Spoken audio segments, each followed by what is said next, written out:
By connecting to your code repository, Accurix generates a topology across your full stack to reveal risks so that you can harden your architecture.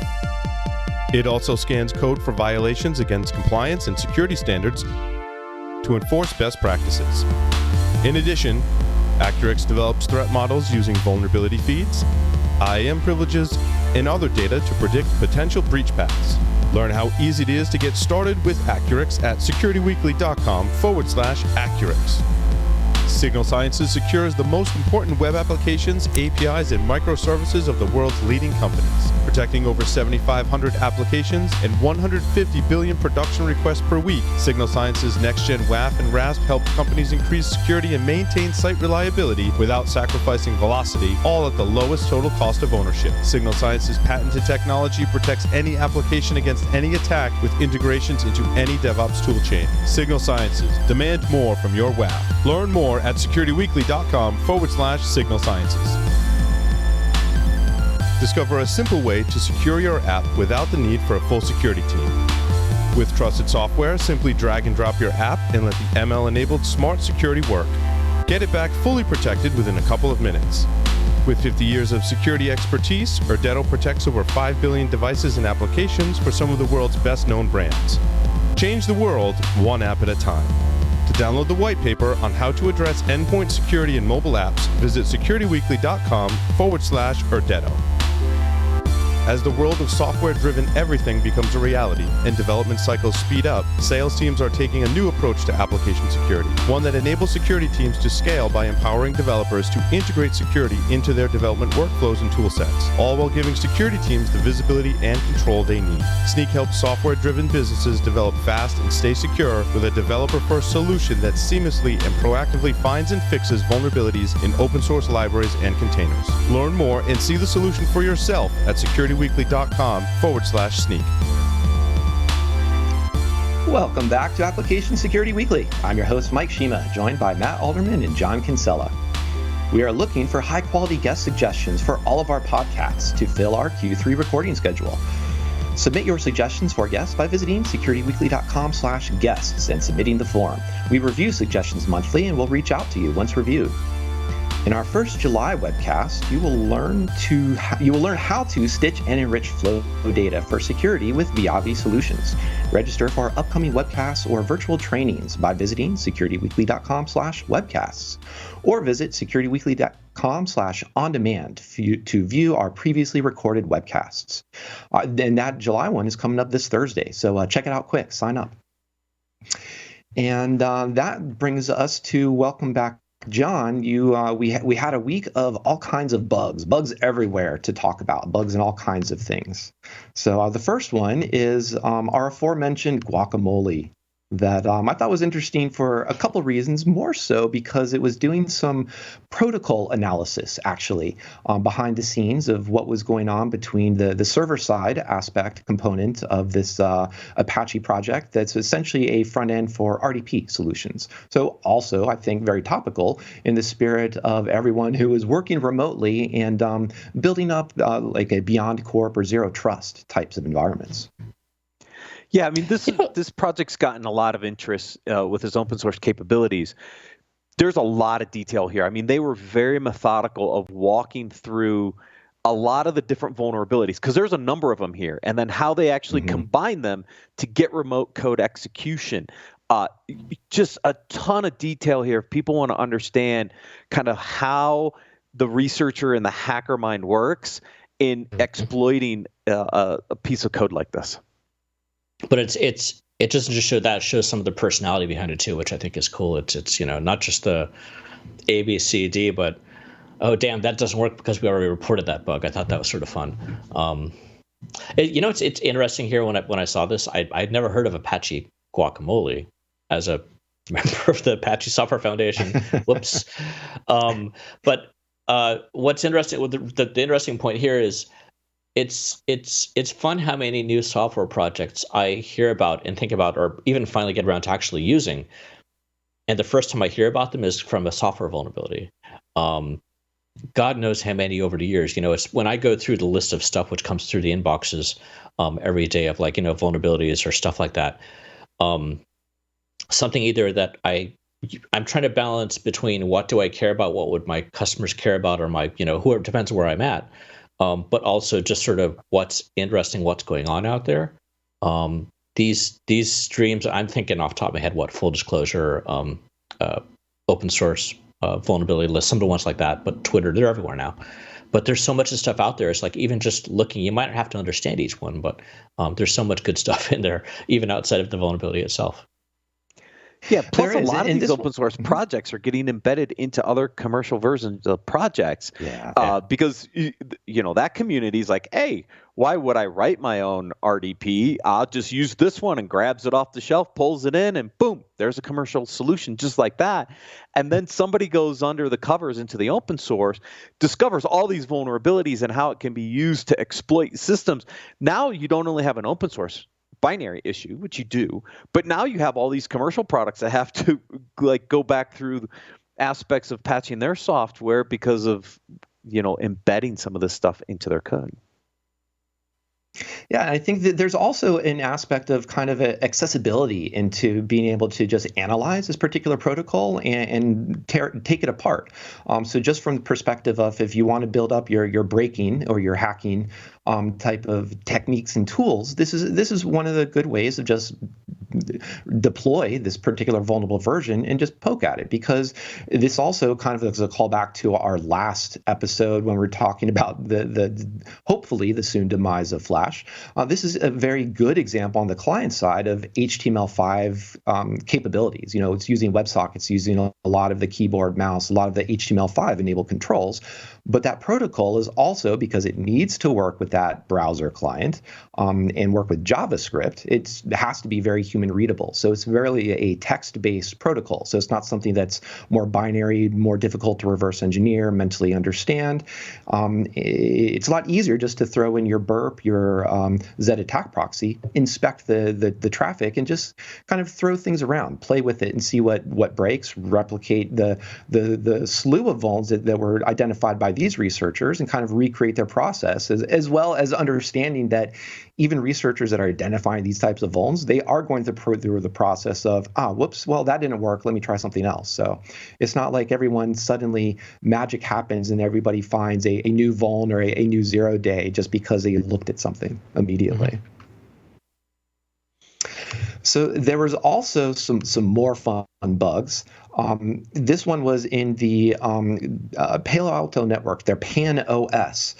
There were some interesting things that stood out to me for it. One was just that once again, we have an article that was talking about numbers, raw numbers. So in a previous episode, we talked about a vuln that could affect up to billions of devices, or this affects millions or hundreds of millions of apps. And again, basically all that means is somebody went into Shodan and did a search for a particular, web banner or something like that, just to try to get a sense of how many people are running this. But that's fine, but what's most relevant is, are you running this yourself? And are you able to, do you have an asset inventory that you can query? Do you know this? So that's a little bit, I think, more important from a security perspective.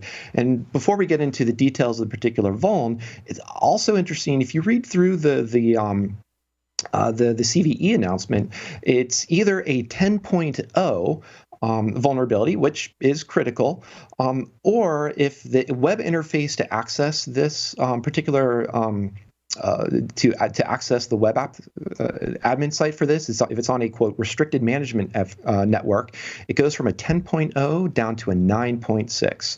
So I just thought that was a little bit funny of one of the quirks of kind of looking at CVSS metrics and not overly relying on them, because what does it really mean to have 0.4 of a CVSS rating, and is your mitigation effective or not to put it on a restricted management network? So that's sort of the meta analysis, if you will, before we even get into the specifics of the vuln itself.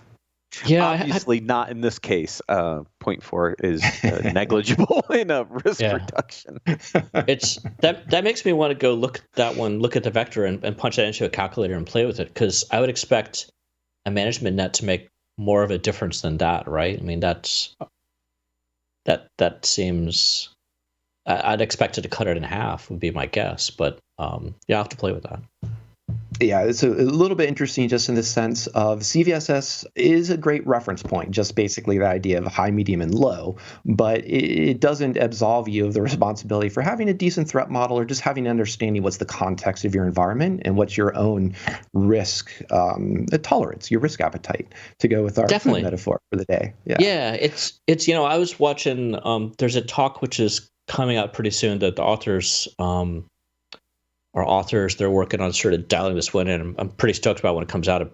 I'm already trying to get them on here, but they're doing something around. They're doing a history of security metrics, and at some point in there, they were sort of talking a little bit of smack as well about CVSS. I think CVSS is actually a really great benchmark for what it is personally. I mean, I think maybe 5% of people out there use the environmental side of it that actually allows you to do what you're talking about, Mike. But you got to start somewhere, and I think that's, at least for the last decade, probably one of the better ways of calculating risk that we have, I think. Yeah, it would be interesting. Replacing, there's some things that perhaps replacing with nothing or getting rid of would be an improvement, but I don't think that's the case here for CVSS. So definitely go bug your friends, and we'll call up everyone who's in the Discord channel. We'll send them out to go encourage more discussion on security metrics as well. I'm trying. This would be a fun one. So yeah, keep going. Yeah, this would be fun, but also another reason I wanted to highlight this is that there was initially when the bug was first reported, it was worried that here's an RCE that's on your SSO provider, your identity provider for SAML. But what really this boils down to is that your identity provider could be subverted, so someone could, an attacker could essentially authenticate as one of could authenticate right there. And end of story. And that, I think, really stands out. I wanted to drive that point home, is that, sure, RCEs are cool, but the best type of access to a network, especially for persistent access, especially for access that is may not always be, well, hopefully it's always logged, but may not always be as monitored or alerted from a security perspective, is just reuse valid credentials or get a valid account, because that is one of the best ways to root around or poke around networks. So that's why it's another reason this is a really good aspect of being a CVSS 10, because you become a valid user on the network. You don't need to poke around with RCEs. Yeah, what I thought was interesting about this is that it's the implementation of SAML. It's not necessarily, it's the way it was implemented in PAN-OS, which means we could see the same type of attack and vulnerability in other implementations of SAML. So it's interesting how this actually was identified and propagated.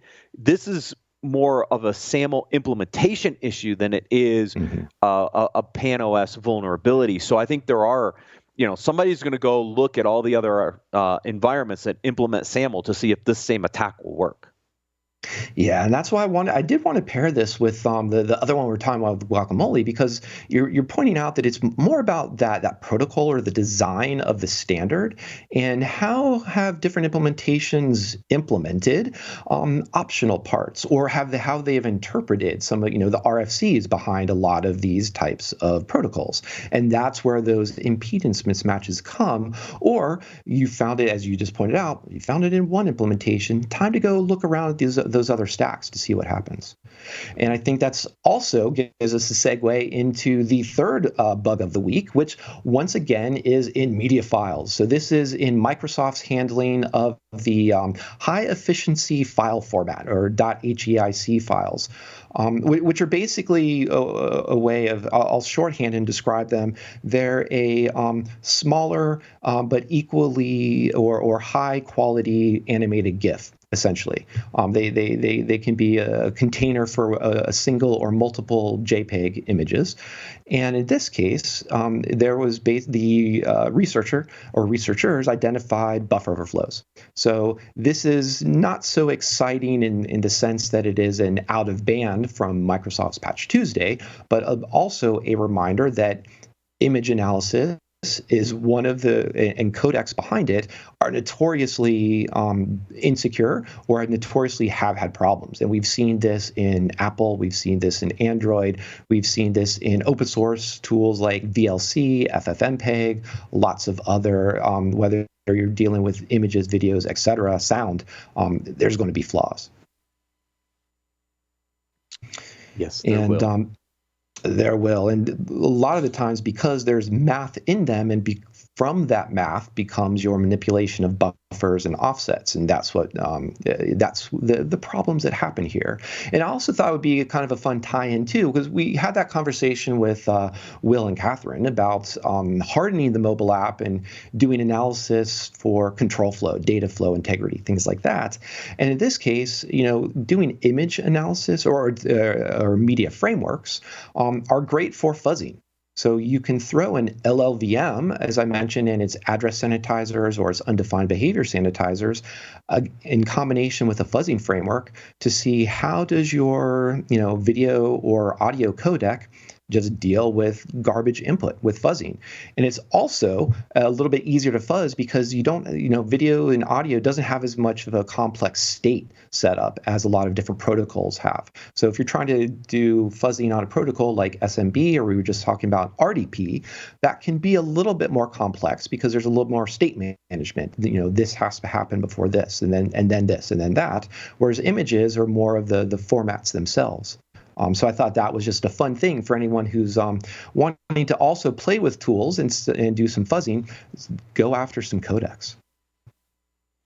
Yeah, or just send pictures to mobile devices and see if they can bypass some Apple settings, which is the next story. Absolutely. And that's one of the things too, is that there's a question here, and there's an article coming up to talk about, but what do you fix here? Obviously, if you've read over a buffer, you can fix that buffer overflow, the integer overflow. That's something to fix too. But I also included another article that was also from ZDNet from back at the end of April that was pointing out that I thought quite rightly that Android responded to codec problems by basically re-architecting their framework and saying, here is the point where we're actually manipulating the image. We're going to drop that into another process or a least privileged process, and we're going to use RPC to talk back and forth with it rather than put it into an area where it actually has access to the stack or the heap of the rest of our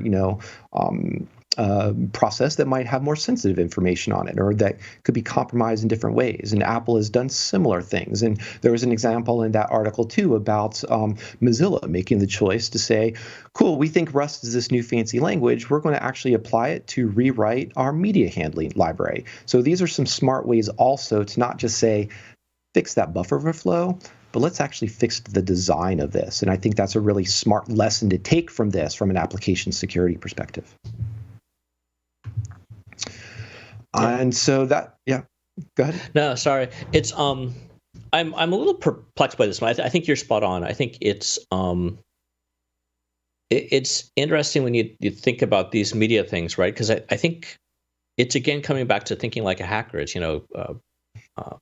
Matt was talking about, just throw images and see what happens. It's remember the people who are doing this is like, let's go back to the source and actually create an image and actually throw that in. And it's sort of fuzzing, but sort of just, I'm guessing at least if I was doing it at initial level, it wouldn't even be a fuzzer. It's just, let's just create something that's, what's not expected.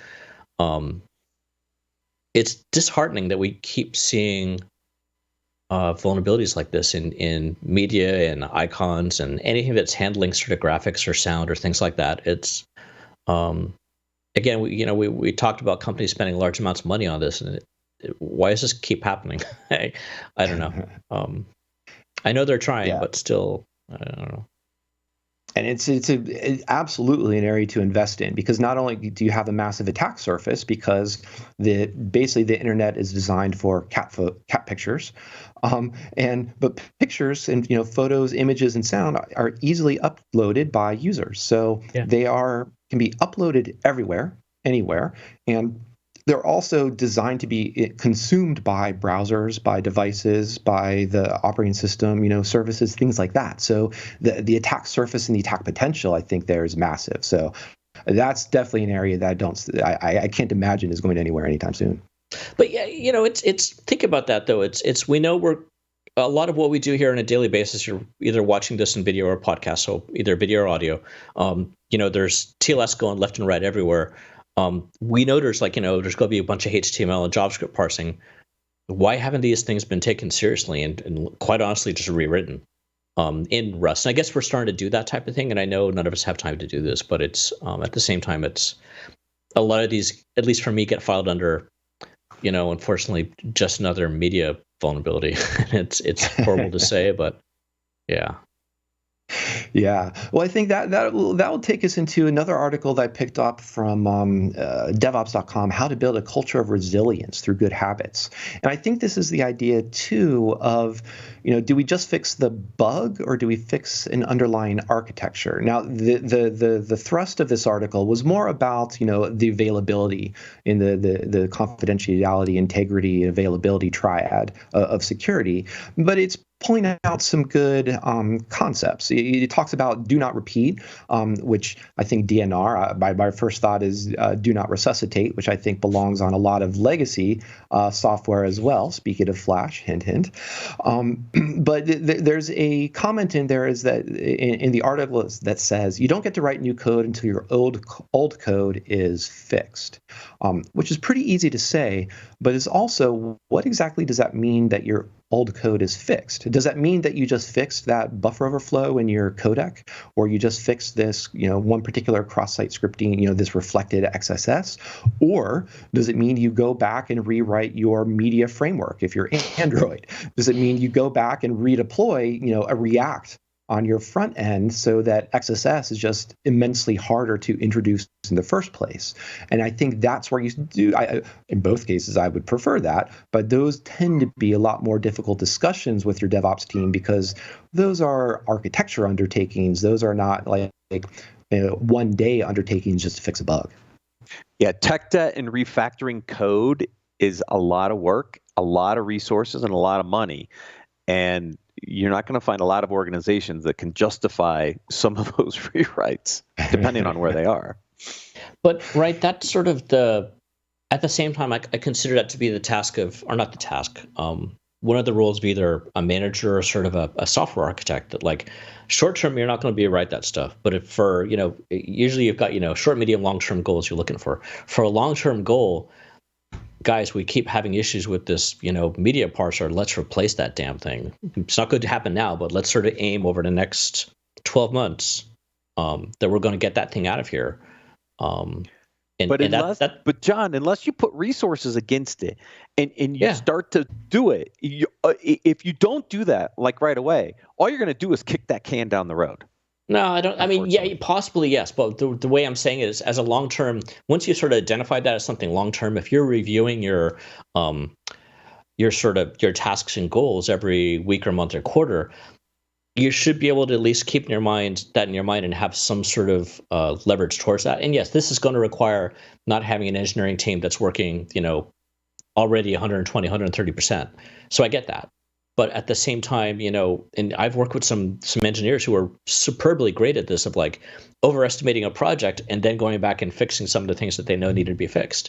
So, I just think it could be done a little better. Yeah, I think, and you're calling back to this idea that we were talking in the first segment about a budget, but rather than like a hardening and reverse engineering budget, we're talking about a tech debt budget, or just here in this case, like a refactoring budget. And in this article, it also did call out you build it, you own it. And John, what I think you're calling out there is that you're defining a little bit more what owning it means. And owning it does mean setting aside or defining some budget that says, you know what, we are going to set aside this week, this month, this sprint, whatever terminology you want to throw in there with works with your engineering team to address the tech debt or to do that refactoring, because we can die by a million cuts from these particular, codec bugs, or we could just push something into a lower privilege process, or a process that, has a lot more hardening applied to it, so that sure, bugs will happen, but the impact of those bugs now, we can perhaps worry less about, and we're not exposing other secrets because of a compromise that might happen in that case. Yeah, and without I'll say, without trying to be too offensive, if you're an engineering leader and you've been kicking these cans down the road for a while and you're not doing anything about it, your engineering practice is pretty immature. that's sort of your goal, is to how can you improve your maturity of your practice so that maybe it's one thing at a time. Like, it's you just replace a single function in there, and like over time that code starts to get better, right? This is sort of what we're here for. This is excellence in engineering, which if I look at some of these things, I'm just not seeing. And that sounds super harsh. And I know there's people out there that are trying really hard with a lot of these things, right? But at the same time, it's like, we've seen this before. And it's frequently, I understand it, like, it's not you, maybe it's your manager, your manager's manager. But you need improvements. I don't know. It could be product management too. Remember back in the days when we were building software, I mean, you had so much going to mind share, so much going to market share. You had some going to maturity and some going to maintenance. From a roadmap perspective, look, mind share and market share from a business perspective are always going to stay on the forefront of coding projects, which means some of the maturity and maintenance activities continue to get pushed out and pushed down. And product management owns aspects of this too when they're writing the requirements and building out the roadmaps for products. So I think that varies a little bit, right? So that's spot on, particularly for a startup where you're really, good luck refactoring. Yeah, we'll do that when we get acquired and we go IPO, right? That's what they say. But if you're a large organization like some of these that has a PMP office, or like actually has a little more structure like that, again, I expect you to be able to budget some time to actually make your product not suck. So, and now I'm purposely being a little inflammatory, but you know what I mean? I think there's space to push back and get some of that done. You would hope. You would hope, and that's what we see. Even if, even just tying it to that idea of what's your dependencies, software dependency, your software composition analysis story look like. That's also, a good indicator of, if you can do that well, then hopefully you can also perhaps then start to do some refactoring well, because it means you've set up some type of process that's enabling your developers to, one, care about the problem, but then also be able to address the problem and have time, which is budget, to spend on it. And I think one of the things about this article that stood out to me is it also called out to talking about like fixing software. It's very focused on and from an SRE perspective, because it's calling out that Google SRE book that we talked about a couple months ago. And it mentions chaos engineering. And I do like the idea of chaos engineering because it can also incidentally identify some security flaws. So it's basically, chaos engineering is just another way of saying network fuzzing your network infrastructure, your microservice, or your service-to-service infrastructure, just to see what is resilient. So if one goes down, does that have a cascading effect, and so on. But does that start to unlock or identify areas that these services are brittle? And they're brittle because no one has touched the code or because no one has cared about that tech debt. But if that goes down, that cost of being down suddenly perhaps outweighs the time it would take to invest in it. So I guess where I'm going to there is sort of highlighting that as a way to also, if you need to, being a product manager or an engineering manager, to make the case for why there has to be a budget or need for this budget to go into refactoring. Those might be one of the ways to build that case and point to data to reference this. But they're speaking of a few minutes left in the segment. There's one more article that what was interesting that was just talking about the current state of Kubernetes, and it was calling out some or calling attention to some prior work around just how to think of and how to threat model around Kubernetes. And I highlighted it because we'd also talked about this. The article itself doesn't mention the Microsoft attack framework matrix that we talked about a couple episodes ago. So I just thought it was a good way, as we're talking about threat modeling and thinking of protocols and thinking of those types of things, that sort of fits into the idea of here just applying it to your container environment as opposed to where am I going with that? Codecs, as we were talking about. But the idea of containers, I did want to give a little bit of chance, John. Last week, Matt and I talked a little bit about what modern CI/CD should look like. And now that we have you here, to throw you on the spot, you wrote up the blog post about that, applying to where engineering investment. So maybe on that idea of engineering budgets or where to spend, where to invest time. I just kind of get some of your thoughts or some additional ideas on that blog post you put together. Yeah, it's funny to still sort of see that. I was going through our notes and I'm like, I see this, you look through the URLs and I'm like, that's me. Catches me off guard every time. And realize, I think, so thinking about budgets, right? Step numero uno, people need to understand where to put these things. We can talk about obfuscation of mobile apps and all these different things, but like for most of the stuff out there, especially in CI/CD world, what we're realizing is people don't know where to put the things. So as Matt actually described last week, when I came up with this, I was working on a talk, and it went back even a little further. I think we probably talked in the past, and it was on some of the different reports we've seen, the GitLab and those guys. But basically saying that like a lot of the folks out there to have these tools either don't know how to remediate, they don't know how to install the tool or where the tool goes or what the tool should be doing. So I wanted to sort of show a diagram of what a modern CI/CD looks like. And Matt and one of our graphic designers at Layered Insight did an amazing job on this diagram. And people used to always take it like every time they'd see it at one of our talks, at a conference, they'd grab that glossy. And I'm like, wow, that one's really popular. And it didn't really hit me till a few weeks ago when I went Googling I think I Googled Kubernetes CI/CD, right? You're putting a talk together, you want to grab some images and throw them in. And like none of the first, I think like 40 or 50 images on Google image search had even a mention of security. I'm like, we can't expect people to be putting these things in if we're not providing them a diagram. So that's where I started. The images are up on GitHub now.